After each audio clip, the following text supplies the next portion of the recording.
Good morning, everyone. September 23rd, 2024. Got a chiropractor appointment today. Dr. Camacho. If you guys don't know who Camacho is, if you meet him, you'll just realize that there's some really good people out there.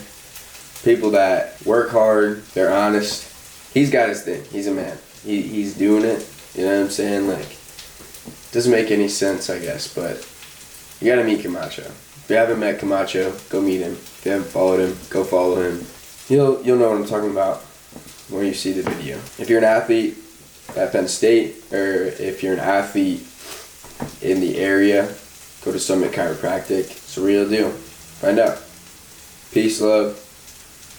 We got some breakfast going. So, as always, I'm a little skinny right now. I need to gain some weight. I don't know. I just did not eat enough this weekend. Time to get swole. I got a little burn from my campfire seeds.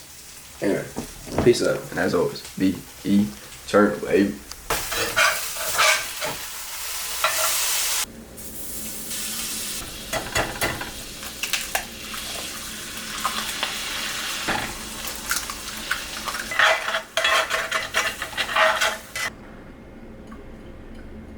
Putting honey on it all these days.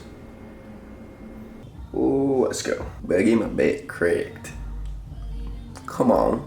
Yeah, other than the shoulder, everything else feels really good. I feel strong, I feel lean. I'm eating really well, which is good. You're just getting breakfast and bowl a couple times a week? Yes, yeah, just a couple times a week. That's awesome. I used to do it every single day. Who's your trainer? Jesse. Okay. And Trish is just with the girls? Trish fills in for us every now and then. I should put the camera over your face so that we can see your facial expression. You need like a ceiling mount. We're looking at relocating. Really? Wednesday I'm looking at a couple places. Nice. I want a bigger room. I want to have like a squat rack, pull-up bar, dumbbell rack. Shit. I just want more like exercise stuff. Yeah. So I can like work on you and then cool, we just do some rehab right here. Yeah, like right away. Yeah, it'd be so much That's better. sweet. So I have like some stuff in here, but not enough. Yeah. Enough to get people beat up, but Yeah. not enough to like change your life. Right. It depends where you are. I can definitely change someone's life, but Yeah, right. I have some 300+ pound linemen that'll like they take up the whole room. Well, like, hey, let's do a jump step to the side, and like the whole building like shakes. all the rubber mat slide. I'm like, all right, let's not do that anymore. Yeah, that's funny. You out there for student athlete academic stuff? Yes, I made it this time. I locked in on my school a little bit. Now I'm like pretty much done. I'm taking Online grad classes? I have 3 online classes actually, yeah, pretty much. And then 1 in person. So I only have class Wednesday and Friday for an hour. That's not school. It's not school. That's not school. That's not even like online school. That's called cheating. It's cheating. I'm like an athlete YouTuber student. You're a full-time YouTuber, part-time student. Yes, exactly. It's all good. So what do you do today? Have class? No. Just Friday morning? Oh, Wednesday, Friday. Wednesday, Friday, yeah. So I go. Big hug. I'm gonna edit a YouTube video. And then go to practice. And then go to practice and get some groceries.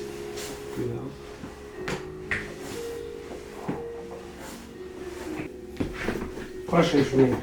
I've talked to a few people about torn labrum. Yeah. One of them, Kevin Tan.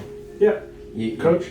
He not a coach, but he was a gymnast. He was a gymnast. 2008 Olympian. I'm familiar with him. Tore his labrum 2003. Never got it fixed till after the Olympics. Mm-hmm. Yeah, So you talked to him, he tore his labrum. he told me I could do it.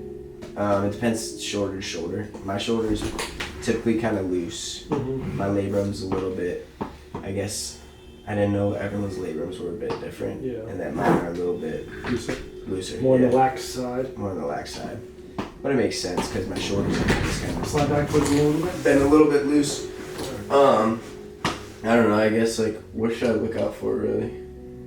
Pain. Yeah. That radiates from the front into the upper bicep. Okay. Or pain that goes from the front to like lower clavicle. So Okay. like right below I've definitely felt this like one. Here, like these two spots. Yeah. If that pain starts to grow and go medial or grow lateral, pay attention to that. So I felt it like almost like all the way down here. Yeah, well, if you start not having stability, your biceps is going to start overworking, which is going to put more strain on the biceps. So that pain's going to go from here. You can't move the labrum, but the more you tear it, the body's going to want to keep this anterior part, slap the superior lateral, anterior posterior. So basically like superior labrum, the top of the labrum, anterior posterior. So the top to the back is where the tear is. Okay. So you're going to need shoulder strength, Yeah. trap strength, Yeah. chest strength, anterior bicep strength, and subscap, which is through the armpit. All of these things are going to have to get stronger and tighter. Okay. So the smaller and weaker of all these muscles is, for you, probably the bicep. Yeah. The subscap and the armpit it's a pretty good hider, Yeah. but that can be made up by the lat, Yeah. by the chest and lat, sometimes by the chest, lat, and bicep. We can hide a weak subscap for a little bit. However, your biceps two muscles. Pec is much bigger. Obviously, if you go from a bench to a bicep curl, 99% of people are going to bench more than they curl. Yeah. Because of strength control. Same thing with trap, same thing with lat. So when you look at the smallest muscle, anterior delt, this small muscle can only do a shoulder raise. Yeah. So that's already pissed off. Yeah. So how are you going to cheat? You're going to bend your elbow to contract your bicep. Now because you have developed biceps, your brain knows I can skip this anterior shoulder a little bit, shorten the arm, bend the bicep, and put a lot of load on the bicep. Yeah. So then you're going to start getting overuse of the bicep, anterior bicep, long head tendonitis is going to start to become a problem. I see. So stabilization of the shoulder blade is massively important because if you stabilize that shoulder blade, you reduce stress on the shoulder. Yeah. So if you start feeling this growing or expanding in space, no big deal. Okay. So definitely keep up on the shoulder strengthening. Yeah. Scapular control, I think, is massively important. Yeah. At the same time, you have a tissue that's torn within the body, and you're going to try to do really crazy things around it anyway. Yes. So you're going to have some adaptations and some compensations. Like your body's going to be like, oh, we still have to do this, so let's do it this way. Right. And you're going to have muscles around the shoulder, maybe a little strained, maybe become a little weak, maybe become extra sore, but you're going to learn how to adapt around torn tissue. Okay. There's inflammation there. Do the best you can to minimize inflammation. Red lights, lasers, hot, cold contrast. There's a lot of cool things you can do. But we'll start there. Bingo. If I do get it fixed, I've heard a few things. I've heard that it could get really tight after. They're going to lock you down, and they're going to probably tack it. Okay. Which, it can definitely get stiffer. Yeah. From a laxity standpoint, it can definitely get stiffer. Yeah. Because if you're naturally lax and you have a right arm that's unrestricted, Yeah. as far as surgical concerns are considered, and then you have a left side that is corrected with maybe some, probably, I don't know how they do it, they'll definitely. So they put an anchor in. They would anchor it down, but is there enough labor remaining where they can stitch it together and then anchor it, or are they just going to anchor it down? It's up to the surgeon. That's not my control. But yeah, I would expect definitely to get some soreness, or tightness. Yeah. From changing the structure of your joint. Yeah. So we're gonna put a red light underneath. So now I'm just documenting, and I realized if I ever wanted a movie about my life, I'd kind of want to control the narrative. I agree. That's smart. And that's kind of how I look at this right now. So someone said, I forget who it was. I saw it online.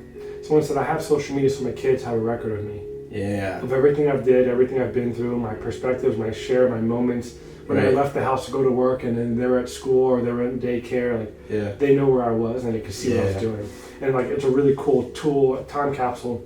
As your kids become more adult and more teen and preteen, they start to realize and it's hard to understand this is what Daddy went to go do. This is who Daddy's working with. Daddy traveled here, went on a plane. As a kid, you're like, oh wow, a plane. But then when you realize he went on a plane to go here to do this, you're like, oh, that's where he went. So it fills in the blanks for a little mind. Yeah. So I thought wow, that's powerful because it is. You want to make an impact on your kids, but your kids don't understand what you're trying to do. They don't also know oh, you go to work, cool. Let's go to the playground. That's their thought process. Yeah. But they're when they go to work, cool. When they start grasping concepts. Yeah. And they're realizing, okay, in my perspective, Dad's making an impact. Yeah. My daddy goes to work and he helps people. So it's kind of cool.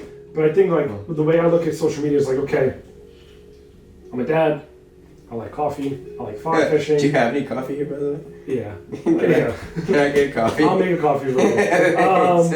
But like, there's like, I know what I'm doing, and now I can show my daughters through social media that, like, God forbid I'm no longer here. Yeah. That's living. They can see it all. That's living. That's video. It's me speaking. It's my voice. Yeah. Like, it's different memories from like family life. Yeah. But like in a professional public life, like, there's still moments that they weren't involved in that they can still learn and see. Right. So it's kind of cool. Like, your kids will never be able to see you do gymnastics. No, well, I want to do gymnastics for 8 more years. That's another. Oh yeah, right. So yeah, you told me that. I want to have kids. Well, I need to find a wife. Shoot. 8 more years. Let's say I'm looking at it. If I have a wife, and I don't want to have a wife in the next year. If I do, awesome.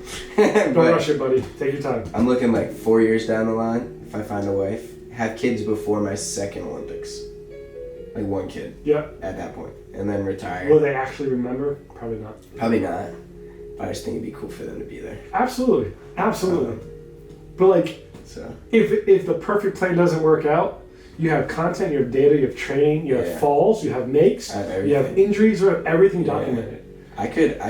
The coolest thing right now that I've realized is, so I've been so consistently videoing now for the past like 5 months that I could probably not film for a year, and I could probably post a reel every day, and it would be something different. It's awesome. Cause but I'm still documenting because I wanna. And now I'm like, I don't want to miss anything. Yeah. I want to get everything, cause like if I get a really cool day or like something happens, then I definitely want it for the content, for like, cause later I do want to make a movie. I think that'd be sweet. I've always been interested in film, but yeah, more like documentary. What would the movie be? About me. Right. Like an autobiography. What would be the title? What would be the plot? So I actually got asked that question. I think the title is like something. I think I said the name of the game, because I have skills that I want to get my name in the code for. So it's gonna be kind of about like me growing up as a gymnast, twin sister, family life, stuff like that, and then kind of like watching me kind of sort of fall into all these things that don't matter at all for my goals, and I don't even realize that they're not, helping me. I'm thinking everything's helping me, right? And then come out of that, talk about all the injuries, concussion, how that led me to my faith, and then finishing out college. Hopefully the impact that I left is a good impact on the school and just on the team. And then Olympics. I also want to open gyms, so that would kind of be, I think, where the movie would end, is like, and now like this is the life like I've given other kids. Hopefully. Now it's my turn to like help others. Yes. Yeah. It's pretty dope. Yeah. Thanks. So now you gotta find a screen. You gotta find a screenwriter. I gotta find a screenwriter. I gotta find a couple actors to play me. A couple. I'm gonna need like a 6-year-old. You need like a little Jarreau. Yeah. Like a high school Jarreau. And like a college one. And a college one, yeah. And then I'm gonna need my twin sister. This is a great one. Because you have young athletes around you and you know a bunch of gymnasts. Yeah. Who would you pick as your college Jarreau? As my college Jarreau? Oh man, I would have to. This is a clip. I would have to pick like someone. Oh man, who's gonna play freshman year college Jarreau? I don't think any of my teammates. I would probably have to pick like. You can look outside the school, but you have to find someone. I have to find someone. If you need actors, you better start thinking of who can play this role. Oh shoot. College Jarreau. Because now you're trying to find someone to identify yourself as not yourself. Yeah. I would need like actually I think there's a kid. I think Dylan Kramer. Yeah, I think you have way. Thing. I think he would play me good. Really? Why? I think just because he's got the same like high energy smile. Yeah, high energy smile. Crazy. He'll flip. Yeah, he'll flip. I feel like I need. Oh man. Wait till Dylan sees this. Yeah, right. Dylan. Who else would be good? There's some kids. Oh man. Oh, there's definitely some kids in high school right now that could play me. You just haven't found them yet. I haven't found them. I've seen a few of them. They're like just like some wild kids. If there's a kid that can do a kickflip and a flip, that's the kid that's gonna play me. Cause I feel like that was me freshman year. Say it to the camera. I was a gymnast. If you can do a kickflip and a flip, and you want to play me in Navy, reach out. Hit me up in the DMs. Leave a comment. I'm gonna make you a coffee. All right. What do you think of your playlist and all your carrying? All right. Questions for me. Your coffee is brewing. Let's go. Another thing I want to do is a podcast pretty soon. Right now I'm doing this YouTube stuff, but eventually I want to translate it to a podcast. Podcasts impact a lot of people. I think podcasts are way better than like this documentation stuff is great. But like it should feed people to a podcast. Right. Because we can like have a clip and like, oh, where can you hear more? Like podcast. My show posts every Tuesday at 4 o'clock. Like exactly. Like I mean, and you can do it. Like I think it's kind of cool. I mean, everyone has like a long form stage setup where like there's a desk, table, chairs, whatever. But I think like because of your identity and what you want your story to be about and like the goal, being in a gym. Yeah. With like high bars behind you, a foam pit. Yeah. And like literally being like in gym shorts. Yeah. Shirts off and just like chatting. Yeah. You're gonna get people to tune in. You're gonna get a lot of the gymnastics like people. That's true. But like worldwide. Because from a setting, I've never football like podcasts. They're in a studio, but then they go to the field. Yeah. Or they'll go interview a coach at their facility. Yeah. Or they'll be like in a coach's office with the background being like a football field. So like, I think the scenery is cool because if you're like next to a bookcase, like you look like everybody else. Yeah. Like you look like Pat Beck David or like anyone else. Like, okay. Oh, you sing at a table, okay, cool. Like so is Rogan. But like, you want to put a seed in fertile soil. Yeah. So like your type of seed was grown in the gym. Yeah. Not at a desk. Yeah. So like 100%. I think if you can create an environment where like you can control sound and lighting to a degree, but like that'd be kind of dope. That'd be sick. That'd be kind of dope. I was thinking like, so now that gets me thinking. So I want to have just like a neon sign that's the name of the podcast. Do it. You can make that now. And I think the idea of the gym is sick. And I think what if like I went around to it's gonna be athletes. It's not gonna necessarily just be gymnasts. Mm-hmm. So like I'm thinking, go to everyone's facility, have the neon sign in the back. If I'm scrolling through podcasts on YouTube and I see someone just like outside, that's the beep of your coffee being done. Let's go. Like it's gonna be like, oh, what's that? Yeah. It's gonna be like, oh, what's that? Who's these guys? Why are they not wearing clothes? Rather than okay, dope. Desk. There's a soccer player and a gymnast talking about like how God's impacted their like progression through sport. That's what it is. No, if at some point, I don't know when.